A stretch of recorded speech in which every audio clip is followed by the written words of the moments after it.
This is day 59 of the Daily Bread Bible Study. We are looking at Deuteronomy chapters 23 through 25.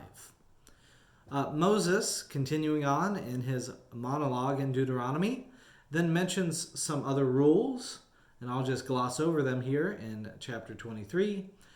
Rules concerning those excluded from the community, namely the Ammonites and Moabites, how to handle bodily discharge of semen or excrement, to protect slaves who escape into the community, with the connection again to Egypt. Sons or daughters are not to be temple prostitutes. You should charge no interest on loans to other Israelites. You do not postpone filling a vow. And then permission is given to eat grapes and grain from your neighbors, but not store food in any container. Moving on to Deuteronomy 24, we have some more instructions as well. Instructions, and more instructions. 24 deals with forbidding remarriage. And a newly married man will have a honeymoon for a year from service in the army. So they don't have to serve for a year. There's no forced slavery in Israel, only a voluntary enrollment. You have to watch out for leprosy. If your neighbor makes a loan and gives you clothing as collateral, do not wear it, but give the clothing back to thus be blessed by God. You pay laborers each day.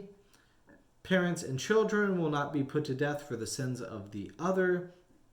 In Deuteronomy 24, verse 17, you shall not deprive a resident alien or an orphan of justice, and then leave the gleanings for the alien, the orphan, and the widow from your harvest. Moving on to Deuteronomy 25, some more instructions. There's punishment must be proportionate to the offense. So eye for an eye, tooth for a tooth. Do not muzzle an ox while it is treading out grain. In Deuteronomy 25, verses 5, discussions of a brother unwilling to fulfill his brotherly responsibility to provide descendants to his brother's wife. His brother's wife shall go up to him in the presence of the elders, put his sandal off his foot, spit in his face, and declare, "This is what is done to the man who does not build up his brother's house." That's from Deuteronomy 25, verse 9. And then throughout Israel, his family shall be known as the house of him whose sandal was pulled off. So it's an interesting way to solidify the sandals. But it's also in verse 11, we hear that low blows are not allowed. So I find that humorous. You are to have a full and honest weight as to respect God and your neighbor and to be honest. And then finally, you are to remember the sins of Amalek that he committed, killing your people. Thus you shall say in Deuteronomy 25, verse 19, blot out the remembrance of Amalek from under heaven and do not forget. Amalek was a descendant of Esau, and he fights with the Israelites against them in Exodus 17 and Numbers 14. So in Numbers 14, verse 45, then the Amalekites and the Canaanites who lived in the country of the hill country came down and defeated them and pursued the Israelites as far as Hormel. After Moses' death, the Israelites will become enslaved by the Moabites with the help from the Amalekites. In Judges 3:13, it says, in alliance with the Ammonites and the Amalekites, he went and defeated Israel, and they took possession of the city of palms. So the Israelites served King Eglon of Moab 18 years. So the Amalekites are not on the friend list for the Israelites, which is why the Israelites say, you shall not follow in the ways of Amalek.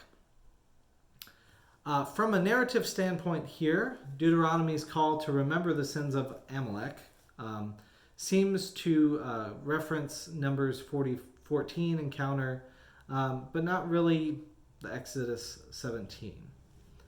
So this intense call to, quote, blot out the remembrance of Amalek would fit what happens in Judges 3 the best, yet the story of Judges takes place after Moses' death, who is the main actor in Deuteronomy.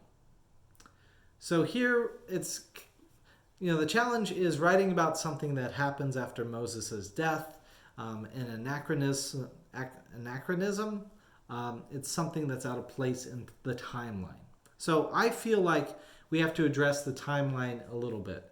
This hate against Amalek seems out of place. A simple solution is to say that our versions are just manuscripts written after all of these events. Some editors came after these events and compiled them into a coherent collection. And while there is debate over when this would have happened, the scholarly consensus is that the Bible has been organized or well written after the events took place. So as such, you can often see writers' notes in the text explaining name changes of towns, as we've seen in earlier parts of Scripture, and adding more detail to important sections, or even glossing over information that seems less relevant. Now, to me, this does not detract away from the inspiration of the Bible to say that it was edited later, but it acknowledges that God works through human hands and timelines to instruct us how to encounter and be faithful to this God.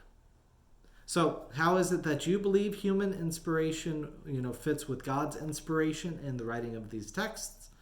It is open for debate. It is okay to come to different conclusions on that. I just pray that you are guided by looking at Scripture when you make those decisions. So, anyways, that ends our discussion for today. I look forward to day 60 next time.